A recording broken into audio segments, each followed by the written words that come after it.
This probably shouldn't even be a question, should it? Why does this matter?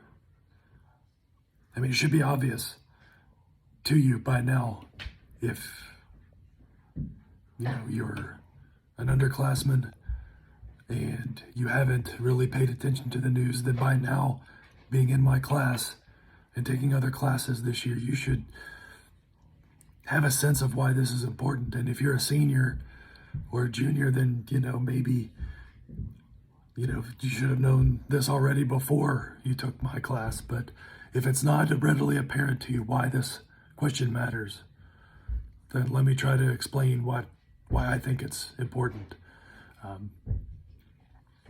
Either Tucker Carlson is right, or the rest of the media is right.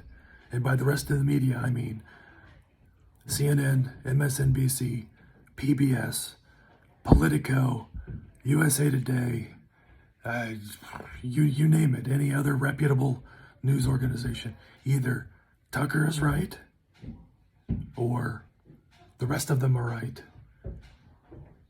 I guess you could say that there might be some evidence of him being right in some ways and some evidence of the others being right in other ways.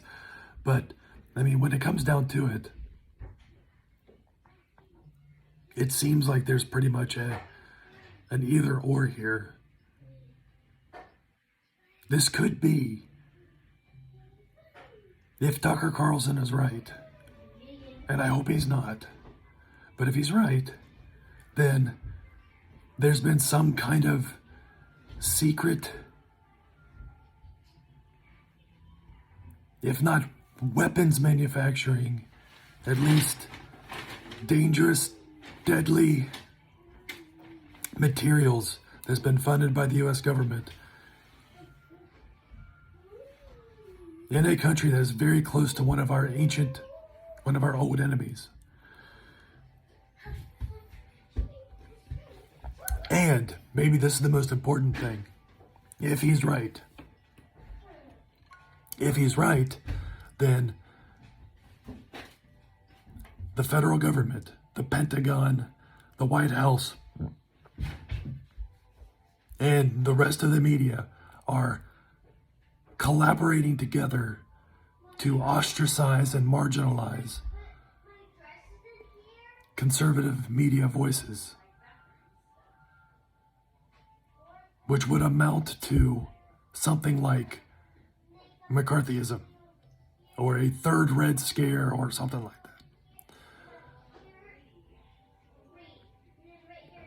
Because it does seem like it's Tucker versus the world right now. If he's right, and he's trying to be silenced, if they're trying to silence him and make him look like a crazy goofball, then that's bad for American democracy, right? But if he's wrong,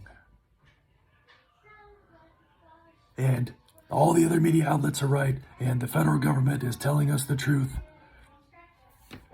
then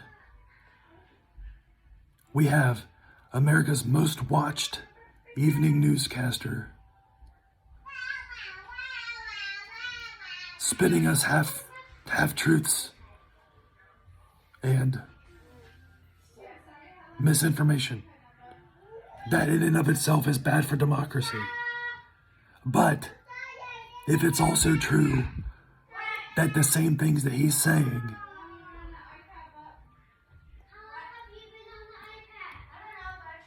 is what Russia's been saying, then that means that we have one of America's most watched media personalities telling us what Vladimir Putin wants us to believe. Like, either option sucks, right? This matters because it's either way, whether he's right or wrong, whether the mainstream media are right or wrong, then that could spell bad things for our democracy here in the United States. Some of you are thinking, well, I mean, welcome to the 21st century, Mr. Beavers. It's been this way for a long time. Okay, I get it, right? But it just seems like in the past decade, it's gotten worse and worse. And I don't know what the next decade after this is going to entail. I'm hoping that your generation can fix the problems. The third option is that he's telling a little bit of the truth, and the mainstream media is telling a little bit of the truth, and he's a little bit wrong, and they're a little bit wrong. And they're not willing to talk to each other and figure out what the real story is. And instead, they're polarizing the country, splitting us in half. And half of us are going to one side and half of us are going to the other side. And that can't be good either, can it?